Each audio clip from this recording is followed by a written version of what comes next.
কঠোর বিধিনিষেধ শেষ হওয়ার 4 দিন আগেই আজ থেকে খুলছে শিল্প কারখানা। রাজধানীমুখী কর্মজীবী মানুষ বেলা 12টা পর্যন্ত চলবে বাস ও লঞ্চ। অফিসটা খোলা হয়েছে, তো যাওয়া লাগবে। বৃষ্টিতে ভিজছি, আবার রাস্তায় অ্যাক্সিডেন্ট হয়েছে। ব্যবসা বাণিজ্য বন্ধ ছিল এতদিন, এখন খুলছে সরকার, যার কারণে যাচ্ছে। ঢাকা শহর তো আমাদের কাজ আছে, এর জন্য আমরা ঢাকা যাইতেছি পেটের তাগিদায়। রাজশাহী মেডিকেল যেন মৃত্যুপুরী, 2 মাসেই 889 জনের প্রাণহানি। শেষ মুহূর্তে হাসপাতালে আসায় মারা যাচ্ছেন অনেকে। 1 নম্বর ওয়ার্ডেও জায়গা নেই, 3 নম্বর ওয়ার্ডেও জায়গা নেই। আমার রোগীর লক্ষণ ছিল শ্বাসকষ্ট, অক্সিজেন রিকভারি করতে পারছিল না। 60% চলে গেছে, তারপরে হাসপাতালে আসতেছে। এই অবস্থায় চিকিৎসা করে অনেকের ক্ষেত্রে আর খুব বেশি ভালো করা যায় না। দেখছিলেন প্রধান শিরোনাম, সকালের সময় সঙ্গে আছে আমি আফরোজা মৌটুসী। এবার অন্যান্য শীর্ষ সংবাদ। পলাতক খুনিদের ফিরিয়ে এনে রায় কার্যকরের দাবি।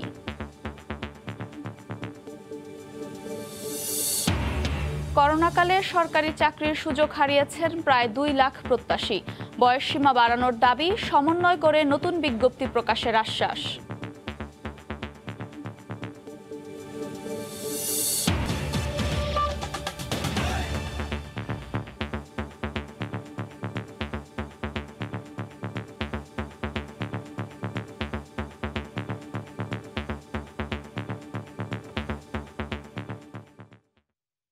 পোশাক কারখানা খুলে দেয়ায় পাটুরিয়া দৌলতদিয়া নৌরুটে যাত্রী চাপ বেড়েছে।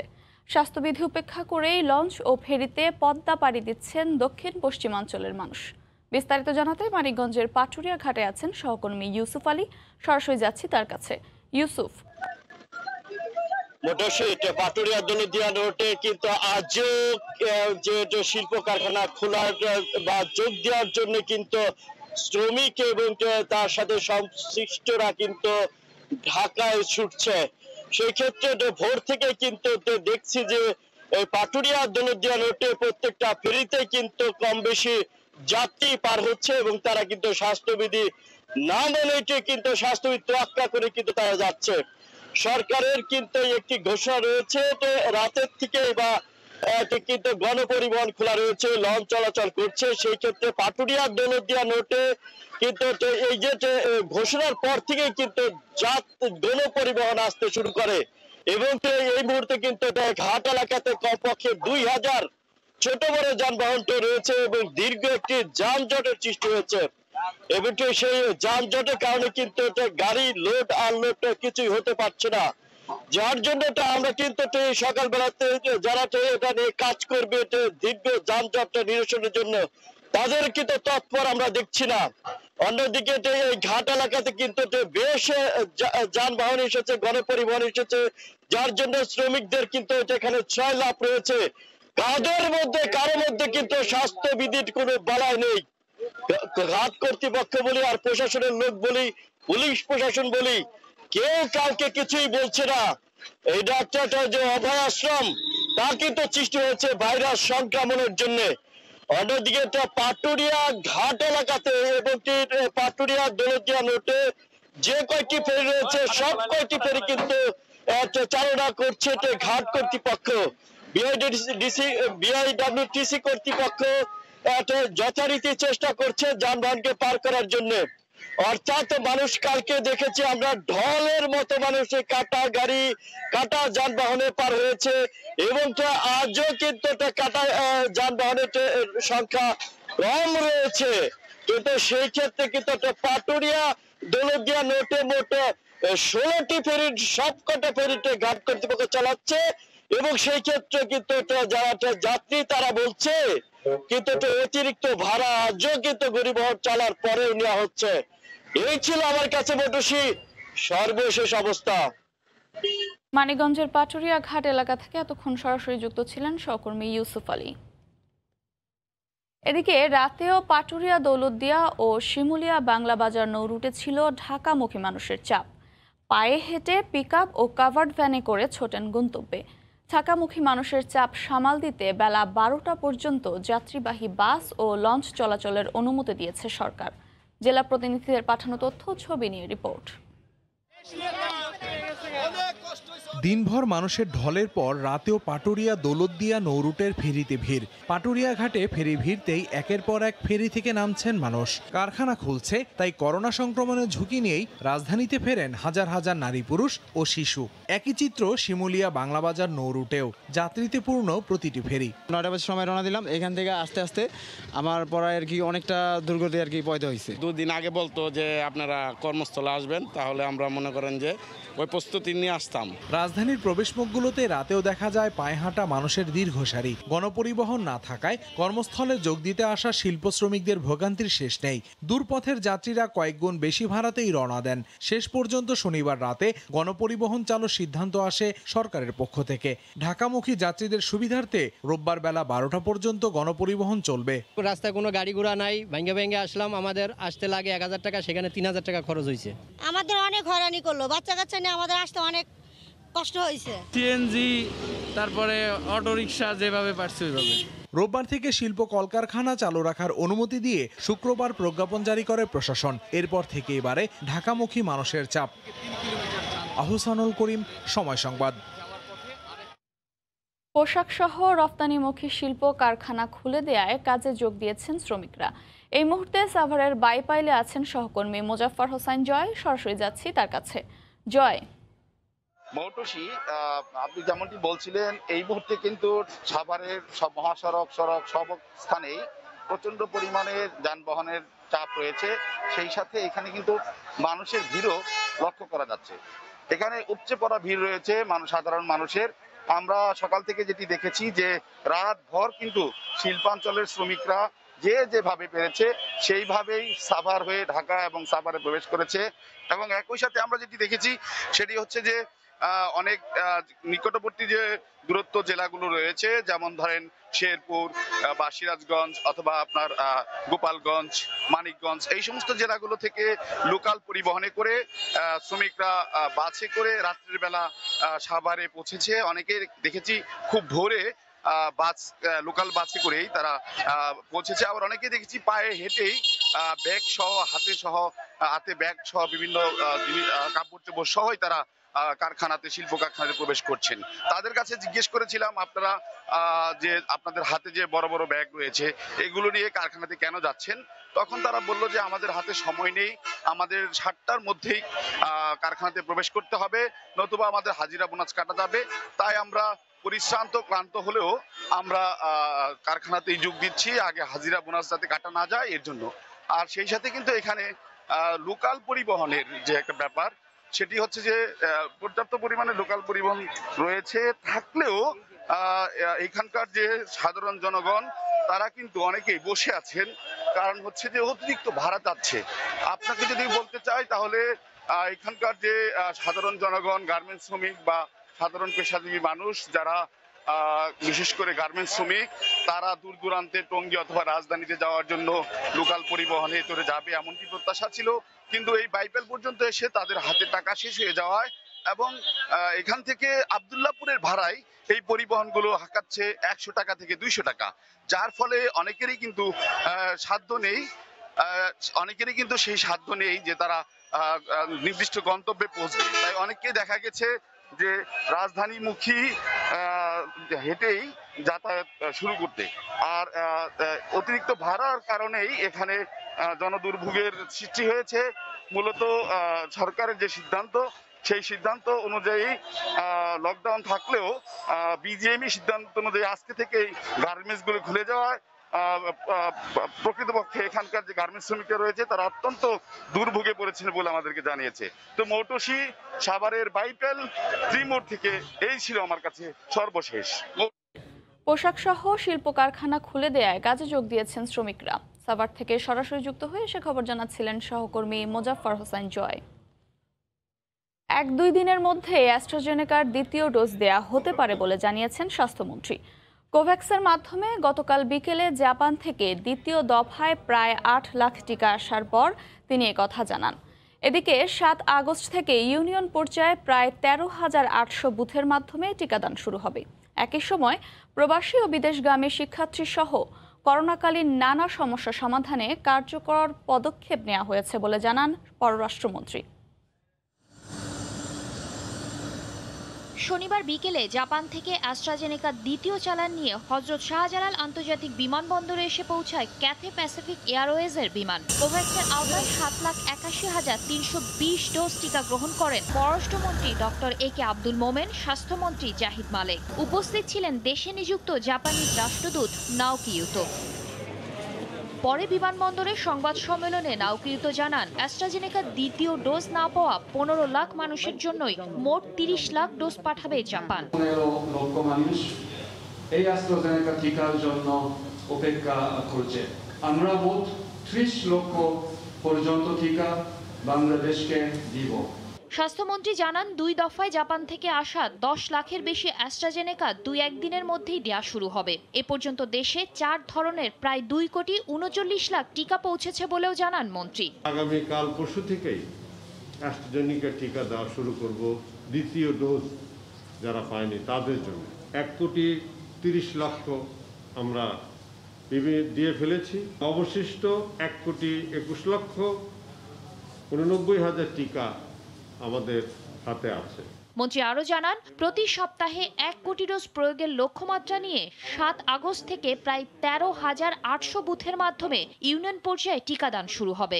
আগস্টের 7 তারিখ থেকে বাংলাদেশের প্রত্যেকটি ইউনিয়নে আমরা টিকা কেন্দ্র খুলেছি এবং টিকা দেওয়া শুরু করব।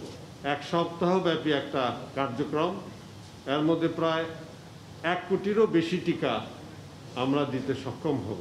এবছর টিকার কোনো ঘাটতি নেই বলে আবারও আশ্বস্ত করেন পররাষ্ট্রমন্ত্রী। প্রবাসীদের সমস্যা ছিল, দে হ্যাভ রিজলভড ইট। আমার ছাত্রছাত্রীর সমস্যা ছিল, দে হ্যাভ রিজলভড ইট। ছাত্রছাত্রী আরেকটা সমস্যা বিএফএস, সেইটা আমরা ওপেন করেছি এবং কাজ চলছে। Challenges are coming and we are facing them I think pretty efficiently and effectively. আগামী 3 আগস্ট জাপান থেকে আরও 6 লাখ অ্যাস্ট্রাজেনেকার আরেকটি চালান দেশে পৌঁছানোর কথা রয়েছে। শাতিলা শারমিন, সময় সংবাদ, ঢাকা। গেল 2 মাসে রাজশাহী মেডিকেল কলেজ হাসপাতালে করোনা ও উপসর্গ নিয়ে মারা গেছেন 889 জন। সীমান্তবর্তী জেলা চাঁপাইনবাবগঞ্জ দিয়ে পুরো অঞ্চলে ছড়িয়ে পড়ে ভারতীয় ডেল্টা ভ্যারিয়েন্ট। এই মুহূর্তে রাজশাহী মেডিকেল কলেজের সামনে আছেন রিপোর্টার রাকিবুল হাসান। সরাসরি যাচ্ছি তার কাছে। রাকিব, মৌটুসী জুলাই মাসে রাজশাহী মেডিকেল কলেজ হাসপাতালে করোনা এবং উপসর্গ নিয়ে মারা গেছে 566 জন এবং সর্বোচ্চ একদিনে মারা গেছে 25 জন এবং এর মধ্যে কিন্তু যারা ভর্তি হয়েছেন তার গড় ছিল প্রায় 60 থেকে 65। ঠিক একইভাবে কিন্তু নতুন আরেকটি মাস শুরু হলো এবং আমরা সকাল থেকেই দেখছি রাজশাহী মেডিকেল কলেজ হাসপাতালে যেমনটা প্রত্যেক দিনের দৃশ্য থাকে, রোগীদের আসা বিভিন্ন জায়গা থেকেই কিন্তু তারা আসছেন এবং গেল 24 ঘন্টায় রাজশাহী মেডিকেল কলেজ হাসপাতাল যেই তথ্যটি দিচ্ছে আমাদেরকে সেটি বলছে যে নতুন 53 জন রোগী ভর্তি হয়েছেন, যাদের অধিকাংশ জনই এসেছেন গ্রাম থেকে এবং এই গেল 1 মাস থেকে কিন্তু আসলে গ্রাম থেকেই আসলে রোগী ভর্তির সংখ্যা বেড়েছে, যেটি 28 জন এবং শহর থেকে এসেছে 25 জন। এর মধ্যে রাজশাহী থেকে ভর্তি হয়েছে অনেক বেশি, রাজশাহী থেকে 28 জন নতুন রোগী ভর্তি হয়েছে এবং রাজশাহী মেডিকেল কলেজ হাসপাতাল তারা যেটি জানাচ্ছে তাদের যে 2টি পিসিআর ল্যাব রয়েছে সেখানে কিন্তু প্রায় 241টি নমুনা সংগ্রহ হয়েছে গেল 24 ঘন্টা এবং সেখান থেকে 140 জনের নমুনায় কিন্তু করোনা পজিটিভ পাওয়া গেছে এবং যেটি শতাংশে প্রায় 31.17% এবং এই অবস্থায় কিন্তু আসলে প্রত্যেক দিন যে এই বিষয়টি সংক্রমণের হারটির কথা যদি বলি সেটি হাসপাতালের হিসেবে আসলে ধীরে ধীরে নিম্নমুখী এবং সেটি কমছে। একই সাথে আসলে করোনার যে পরীক্ষার কথা সেটি কিন্তু আসলে পরীক্ষার হার বাড়ছে এবং এটিতে যে ভ্যাকসিন নেওয়ার যে সংক্রান্ত সেটিও কিন্তু আসলে বাড়ছে, কিন্তু অন্যদিকে মৃত্যুর হার কমেছে এবং হাসপাতালে যে রোগী ভর্তির সংখ্যা সেটি কিন্তু এখনও অব্যাহত আছে মৌটুসী। এবং রাজশাহী মেডিকেল কলেজ হাসপাতাল কর্তৃপক্ষ তারা যেটি বলছেন তাদের যে শয্যা 513টি সেটি সাথে সাথে আরও 150টি শয্যা তারা বাড়ানোর চেষ্টা চালাচ্ছেন এবং এটি হয়তো 2-3 দিনের মধ্যেই সম্পন্ন হলে পরিস্থিতি আরও স্বাভাবিক হয়ে আসবে বলে আমাদেরকে জানিয়েছে। তো মৌটুসী, এই ছিল আমার কাছে সর্বশেষ খবর। রাজশাহী মেডিকেল কলেজের সামনে থেকে সেখানকার করোনা পরিস্থিতির খবর জানাচ্ছিলেন সহকর্মী রাকিবুল হাসান। সকালের সময় আরও থাকছে, পর্যাপ্ত বৃষ্টির অভাবে রংপুরে আমন আবাদ নিয়ে বিপাকে কৃষক, এখনো সম্ভব হয়নি চারা লাগানো, শ্যালো মেশিনে সেচ দিয়ে কৃষকের বাড়তি খরচ। গেল বছর দেশে করোনা সংক্রমণের পর থেকে সংকুচিত চাকরির বাজার। 2 বছরে সরকারি চাকরিতে প্রবেশের বয়স হারিয়েছেন প্রায় 2 লাখ চাকরি প্রত্যাশী। এ অবস্থায় বয়স বাড়ানোর দাবি অনেকের। জনপ্রশাসন মন্ত্রণালয় জানিয়েছে, করোনাকালীন ক্ষতি পুষিয়ে নিতে বয়স সমন্বয় করে নতুন চাকরির বিজ্ঞপ্তি প্রকাশ করা হবে। শাকির আহমেদের রিপোর্ট। বিশ্ববিদ্যালয় থেকে স্নাতকোত্তর শেষ করার পর থেকেই সরকারি চাকরির খোঁজে পড়াশোনা করছেন আহমেদ রোবেল। 2020 সাল ছিল তার সরকারি চাকরিতে প্রবেশের শেষ বছর, কিন্তু করোনা সংক্রমণের কারণে সে বছর মার্চ থেকে কোনো চাকরির পরীক্ষা অনুষ্ঠিত না হওয়ায় তার দীর্ঘদিনের আশা এখন গুড়ে বালি। 2 বছরের ভিতরেই কোনো পরীক্ষা হলো না, শুধুমাত্র 41তম বিসিএস দিয়েছি। তো এমন যখন 2021 সাল চলে আসলো, তখন আমার বয়সটা শেষ হলো। শাসন জোটের কথা বিবেচনা এবং কোভিড-19-এর কারণের জন্য হলেও আমাদের সরকারি চাকরিতে প্রবেশের বয়স এখন বাড়ানো অত্যন্ত যৌক্তিক। শুধু রুবেলে নন, গত বছর দেশে করোনা সংক্রমণের সময় যাদের বয়স 28 বছর কিংবা তার চেয়ে বেশি ছিল, তারা সবাই সরকারি চাকরিতে প্রবেশের বয়স হারিয়েছেন। করোনার কারণে আমাদের অলরেডি 2-3 বছর চলে যাচ্ছে। এই ক্ষতিটা পুষিয়ে দেওয়ার জন্য আমাদের চাকরির বয়সটা বাড়িয়ে দেওয়া হোক। ন্যূনতম আমাদের তো এখন 35, এটা যৌক্তিক সময়ের একদম যৌক্তিক দাবি। বর্তমান পরিস্থিতিতে নিয়োগ পরীক্ষা নেওয়া সম্ভব না হলেও নিয়োগ বিজ্ঞপ্তি চালু রাখলে চাকরি প্রত্যাশীদের করোনাকালীন ক্ষতি পুষিয়ে নেওয়া সম্ভব বলে মত শিক্ষাবিদদের। তাদের সেই শূন্য পদগুলো বিজ্ঞাপন দিয়ে দিবে। যখন পরিস্থিতি স্বাভাবিক হবে, তখন যেই বয়সই হোক না কেন, আবেদনকালীন সময়ে যে সময়সীমা ছিল সেটি যদি তাদের ঠিক থাকে, অতএব এটা 2-3 বছর পরেও যদি সেই পরীক্ষা অনুষ্ঠিত হয়, তারা সেই পরীক্ষায় ডাক পাবেন। বয়স সমন্বয় করেই নতুন চাকরির বিজ্ঞপ্তি প্রকাশ করা হবে বলে জানিয়েছেন জনপ্রশাসন প্রতিমন্ত্রী। যেরকম মনে করেন যে গত ফেব্রুয়ারিতে যে অ্যাডভার্টাইজমেন্টটা হওয়ার কথা ছিল, সেই ফেব্রুয়ারি 25 তারিখে যে অ্যাডভার্টাইজমেন্ট হওয়ার কথা ছিল, সেই ফেব্রুয়ারি 25-এ 35-30 বছর ধরে আমরা সেই অ্যাডভার্টাইজমেন্ট হয়তো সেপ্টেম্বরে দেব অথবা নভেম্বরে দেব, বয়সটা যাতে করে তারা মেকআপ করে নিতে পারে। এছাড়া দেশের মানুষের গড় আয়ু ও অবসর গ্রহণের বয়সসীমা বাড়ার কারণে চাকরিতে প্রবেশের বয়সসীমা বৃদ্ধিও যৌক্তিক বলছেন শিক্ষাবিদরা। শাকির আহমেদ, সময় সংবাদ, ঢাকা। শুরু হলো শোকাবহ আগস্ট। দেশি বিদেশি ষড়যন্ত্রে 1975 সালের এই মাসেই সপরিবারে হত্যা করা হয় জাতির পিতা বঙ্গবন্ধু শেখ মুজিবুর রহমানকে। একটি স্বাধীন দেশ অর্জনে তিনি ছিলেন কাণ্ডারির ভূমিকায়, অথচ তাকেই প্রাণ দিতে হয় নিজ দেশের কিছু বিপথগামী মানুষের হাতে। শোকাবহ আগস্টের প্রথম প্রহরে মোমবাতি প্রজ্বলনের মাধ্যমে জাতির পিতাকে স্মরণ করেন আওয়ামী লীগের নেতাকর্মীরা। ইতিহাসের জঘন্যতম হত্যাকাণ্ডের তীব্র নিন্দা জানিয়ে বঙ্গবন্ধুর পলাতক খুনিদের দেশে ফিরিয়ে এনে বিচার কার্যকরের দাবি জানান তারা। শোকাবহ আগস্টের প্রথম প্রহরে জয় বাংলা স্লোগান আর হাতে মোমবাতি নিয়ে ধানমন্ডি 32 নম্বরে আসেন আওয়ামী লীগের সহযোগী সংগঠনের নেতাকর্মীরা।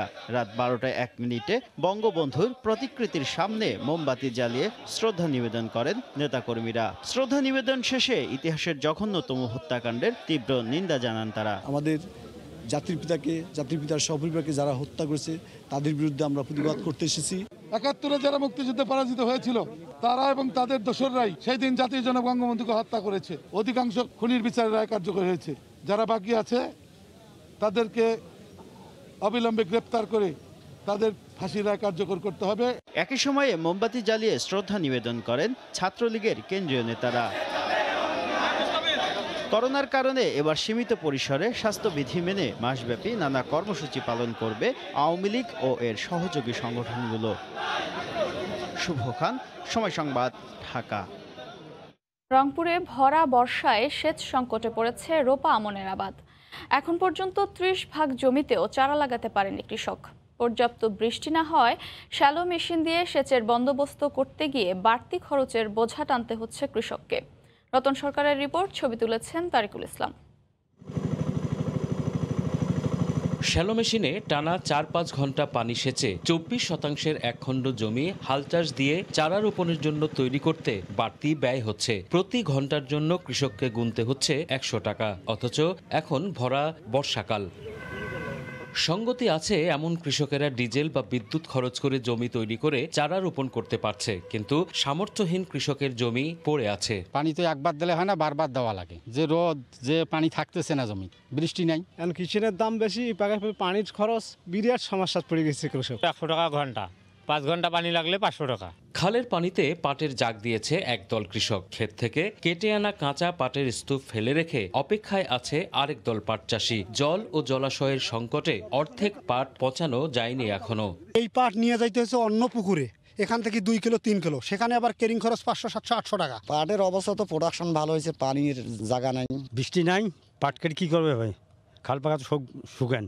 ভরা বর্ষায় বৃষ্টির অভাবে সেচ সংকটের কথা স্বীকার করে এখন পর্যন্ত মাত্র 27 ভাগ জমিতে রোপা আমন লাগানো এবং অর্ধেক পাট জাগ দেয়া হয়েছে বলে জানান কৃষি কর্মকর্তা। রোপণ সময় এখনো রয়েছে, আশা করা যায় বৃষ্টি হবে, কিন্তু উঁচু জমিগুলো যেন তারা সেচ দিয়ে লাগিয়ে ফেলে। বৃষ্টি হলে এই পাট জাগটা কৃষক ভাইদের জন্য আরো সহজ হতো। কৃষি বিভাগ বলছে প্রায় 6,12,500 হেক্টর জমিতে এবার আমন আবাদের লক্ষ্যমাত্রা নির্ধারণ করা হলেও এখন পর্যন্ত 1,63,000 হেক্টরে চারা রোপণ করা সম্ভব হয়েছে। আর 56,500 হেক্টর জমির পাটের মধ্যে 28,500 হেক্টর জমির পাট জাগ দেয়া সম্ভব হয়েছে। রতন সরকার, সময় সংবাদ, রংপুর। দুর্গম যোগাযোগ আর বিপণনের দীর্ঘসূত্রতার কারণে 3 পার্বত্য এলাকায় কৃষি পিছিয়ে ছিল বহুদিন।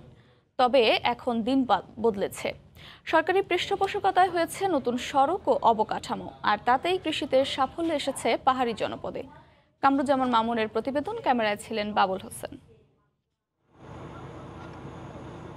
আমের উৎপাদনে বৃহত্তর রাজশাহী অঞ্চলের নাম দেশ জুড়ে, তবে অসম্ভবকে সম্ভব করে আম উৎপাদনে বিপ্লব এসেছে 3 পার্বত্য জেলায়।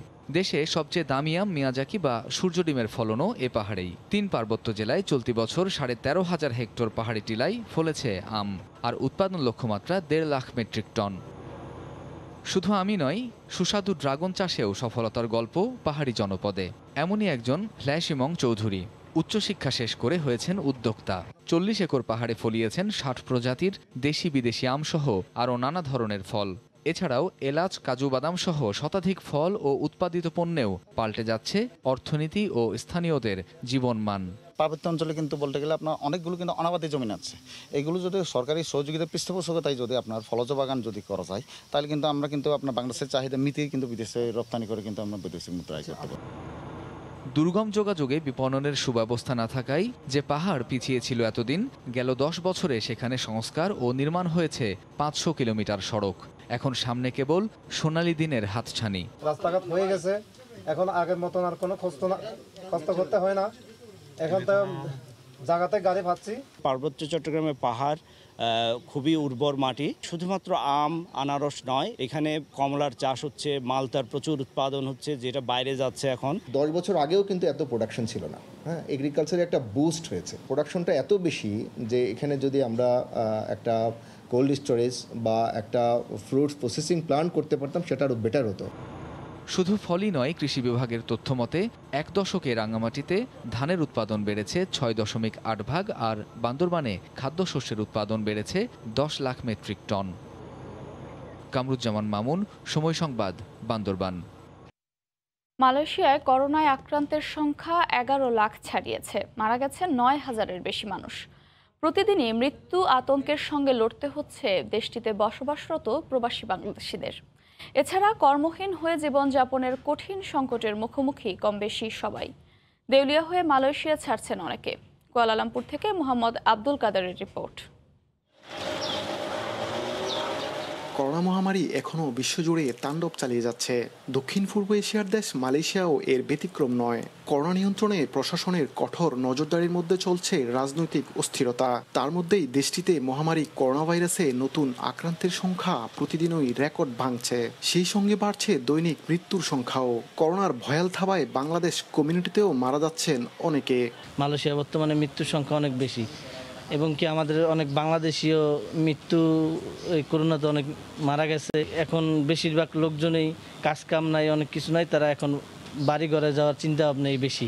গত 1.5 বছর যাবৎ লকডাউনের কারণে প্রবাসীরা অনেক কষ্টের ভিতরে আছে, কাজ কাম হারায় তারা বাসায় বসে আছে।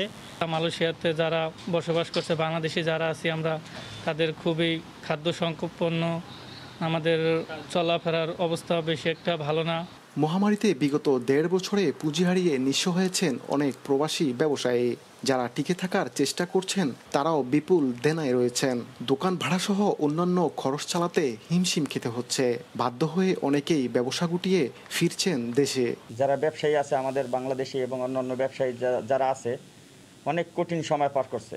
অনেক লোকজন বর্তমানে পুরা জানেন তো ব্যবসা বাণিজ্য থুইয়া দেউলিয়া হয়ে গেছে। এদিকে সংক্রমণ বাড়ায় দেশটির হাসপাতালগুলোতে বাড়ছে রোগীর চাপ, দেখা দিয়েছে শয্যা সংকটও। দেশটিতে করোনা মোকাবেলায় জোরদার করা হয়েছে টিকাদান কর্মসূচি। প্রতিদিন গড়ে 5 থেকে 5.5 লাখ মানুষকে দেয়া হচ্ছে ভ্যাকসিন। দিন যতই যাচ্ছে মালয়েশিয়ার করোনা পরিস্থিতি ততই খারাপের দিকে ধাবিত হচ্ছে। এমন পরিস্থিতিতে পাহাড়সম মানসিক চাপ নিয়ে প্রবাসীদের এখন একটাই প্রশ্ন, কখন থামবে এই অদৃশ্য প্রাণঘাতী করোনা ভাইরাসের প্রাদুর্ভাব। মালয়েশিয়ার কুয়ালালামপুর থেকে মোহাম্মদ আব্দুল কাদের, সময় সংবাদ। সকালের সময় শীর্ষ সংবাদ জানিয়ে দিচ্ছি আরেকবার। কঠোর বিধিনিষেধ শেষ হওয়ার 4 দিন আগেই খুলছে শিল্প কারখানা। রাস্তায় কর্মজীবী মানুষের ঢল। রাজশাহী মেডিকেলে করোনায় 2 মাসে মৃত্যু 889। মোমবাতি প্রজ্বলন। বঙ্গবন্ধুর পলাতক খুনিদের ফিরিয়ে এনে রায় কার্যকরের দাবি। এই ছিল সকালের সময়, সঙ্গে থাকুন সময়ে।